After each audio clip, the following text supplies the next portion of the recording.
And my last is to say this. The knowledge, the wisdom, and the understanding of the great architect of the universe is contained within the pages of the Bible. Right. And I want to read to you the very center of the Bible. If you take the Bible from the beginning and find the very center of it, this is what you'll find. Psalm 118, verse 8. And it says this, close. It is better to trust in the Lord than to put confidence in man. Right. Thank you very much. God bless and save our republic.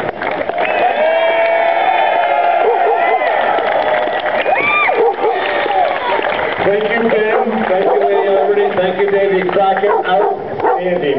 And if you like that, when we get up to the Capitol, I think we're going to find Patrick Henry floating around there somewhere. Now I have the pleasure of introducing another who has been a great supporter of ours for the past year. You already heard Nate Shum in our afternoon radio host, 670 KPSWI. This gentleman, his name is Kevin Miller, and when you're driving to work in the morning and you're listening to that guy ranting and raving, quite possibly his name is Kevin Miller, and he's going to talk to us about faith, family, and freedom. Kevin. Thank you all. Let's give the clapping to the media something. Do you love America? Yeah! I said, do you love America? Yeah! Are you tired of paying taxes? Yeah! And that's what we're about today. We're down with apathy, down with Obama, and down with an oppressive federal government that does not resemble the people. Now these are tough times, friends, but they're not the toughest times. Let me ask you something. In our great history, when the Founding Fathers came up with the Declaration of Independence, the Constitution, they were all broke at the end. They understood the sacrifice. We honor their sacrifices today. Right. That's right. Isn't that right? Yeah. Was it over at Valley Forge? No. Was it over at Gettysburg? No. Pearl Harbor? No. September 11th? No. Then it's not over today. Are we right? It's all about faith. All we hear about in the media, it's bad news, it's unemployment. Let's talk about the Depression. That was tough, but we had faith, we had family, we had freedom. Today, we have bailouts. It's not, hey brother, can you spare a dime? It's, hey brother, can you spare a bailout? Down with that, down with health care, and up with the people. God bless each and every one of you. Go out and tell a neighbor about the Tea Party movement. Go out, spread the word, educate. This is a war, folks. This is a war for the hearts and minds of the soul of this country. We have kids today thinking that the government is there to bail them out. It's all about working 2 or 3 jobs and getting less. The message we want to send is we're tired and it's over.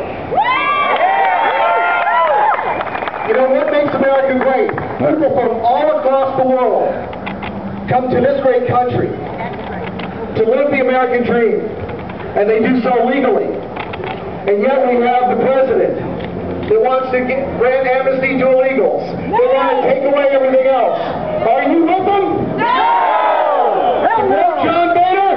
Hell no! Hell no! So what's it going to take? Rallies are great. Facebook is great. TV, great.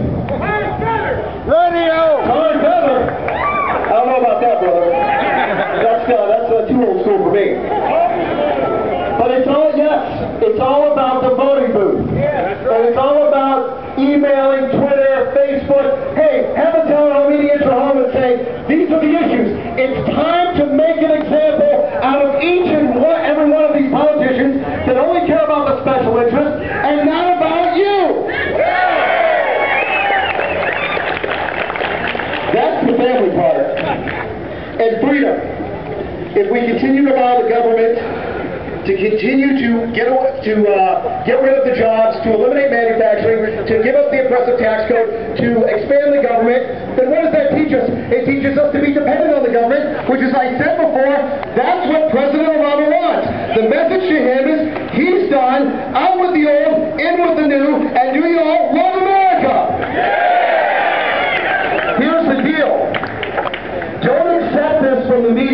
Don't accept it from the politicians. The fact that you all are here today, when you could be working, when you could be at school, when you could be doing whatever, we need more of you. And please join us as we march on the Capitol. Please join us as we, again, it's not easy. Hell, it'd be great to just sit back and watch sports all the time, but sports is not going to make America great once again. As I said the last time we had this, if we had 1/4 the effort that we do when it comes to sports into politics, we'd have a much greater country than we do today.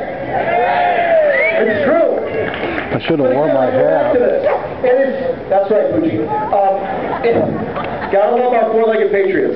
But as I said before, it is so tough today when you think about this, because all we hear about is bad news. And I'm thinking to myself, you know, when the election happened, he had the press, he had the Congress, and he had half the people. Well, now if you look at the Gallup polls, he does not have half the people, because we still have a brain. And we still have a fight. So no matter how bad the bad news is, remember, it's not Valley Forge, it's not Gettysburg, it's not September 11th. We'll get through this.